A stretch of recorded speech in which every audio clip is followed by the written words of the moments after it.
നമസ്കാരം. ഇത് the Indian.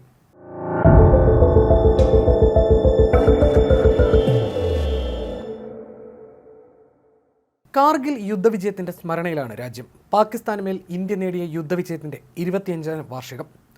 വാർഷികത്തിന്റെ ഭാഗമായി ദ്രാസിലെ യുദ്ധസ്മാരകത്തിൽ പ്രധാനമന്ത്രി നരേന്ദ്രമോദി പുഷ്പചക്രം അർപ്പിച്ചു. വീരമൃത്യു വരിച്ച ജവാന്മാർക്ക് ആദരാഞ്ജലിയും അർപ്പിച്ചു.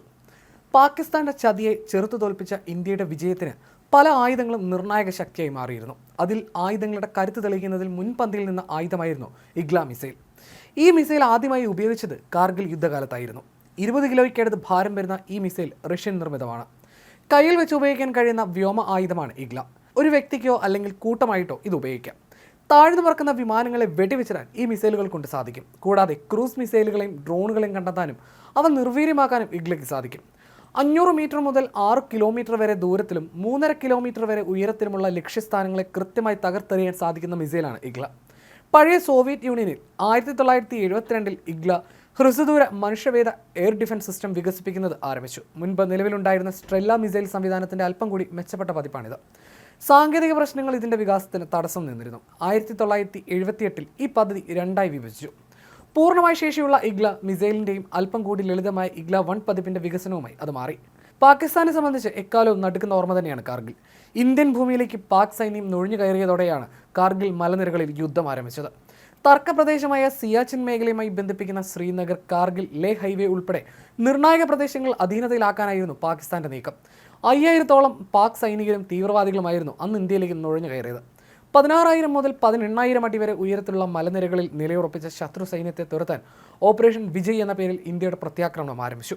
ഒടുവിൽ ഇന്ത്യൻ സൈന്യത്തിന്റെ കരുത്തിന് മുന്നിൽ പാകിസ്ഥാൻ തോറ്റു പിന്മാറുകയായിരുന്നു. കാർഗിൽ മഞ്ഞുമലയുടെ മുകളിൽ ഭാരതത്തിന്റെ മൂവർണ്ണ കൊടി പാറി.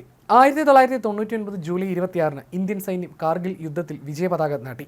ശത്രുവിനെ തുരത്തി ഇന്ത്യ കാർഗിലിൽ ത്രിവർണ്ണ പതാക ഉയർത്തി രാജ്യത്തെ രക്ഷിച്ചപ്പോൾ നഷ്ടമായത് 527 ധീരജവാന്മാരുടെ ജീവനായിരുന്നു.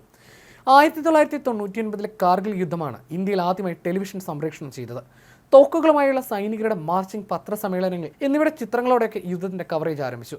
യുദ്ധത്തിന്റെ സംപ്രേഷണം ആരംഭിച്ചതോടെ ചാനലുകളിൽ കാഴ്ചക്കാരുടെ എണ്ണവും കൂടി. ഇതോടെ മാധ്യമങ്ങൾ കൂടുതൽ സജീവമായി. യുദ്ധത്തിന്റെ തത്സമയ ദൃശ്യങ്ങൾ ലഭിക്കാൻ റിപ്പോർട്ടർമാരും കാർഗിലിൽ എത്തിയിരുന്നു. റിപ്പോർട്ടർമാർ സൈന്യവുമായി നല്ല ബന്ധം സ്ഥാപിക്കുകയും ചെയ്തു. എന്നാൽ മാധ്യമങ്ങളുടെ ഈ സാന്നിധ്യം ഇന്ത്യൻ സൈന്യത്തിന് ഗുണത്തെക്കാളേറെ ദോഷവും ചെയ്തു. ആക്രമണ വിവരങ്ങളടക്കം പുറത്താകുകയും ചെയ്തു. അതേസമയം കാർഗിൽ യുദ്ധവിജയത്തിന്റെ സ്മരണയ്ക്കിടെ പാകിസ്ഥാന് പ്രധാനമന്ത്രി നരേന്ദ്രമോദി മുന്നറിയിപ്പ് നൽകുകയും ചെയ്തു. കാർഗിലേത് കേവലം യുദ്ധവിജയം മാത്രമല്ല, പാകിസ്ഥാൻ ചതിക്കെതിരായ ജയമാണെന്ന് പറഞ്ഞ മോദി ഭീകരവാദം ഉപയോഗിച്ച് നിങ്ങൾ വിജയിക്കില്ലെന്നും പാകിസ്ഥാന് മുന്നറിയിപ്പ് നൽകി. ഭീകരവാദത്തെ തുടച്ചു നീക്കുമെന്നും നിങ്ങളുടെ പദ്ധതികൾ നടപ്പാകില്ലെന്നും പ്രധാനമന്ത്രി പാകിസ്ഥാന് മുന്നറിയിപ്പ് നൽകി. കാർഗിൽ വീരമൃത്യു വരിച്ച സൈനികർ അമരത്വം നേടിയവരാണെന്നും മോദി പറഞ്ഞു. ഓരോ സൈനികന്റെയും ത്യാഗം രാജ്യം സ്മരിക്കുകയാണ്.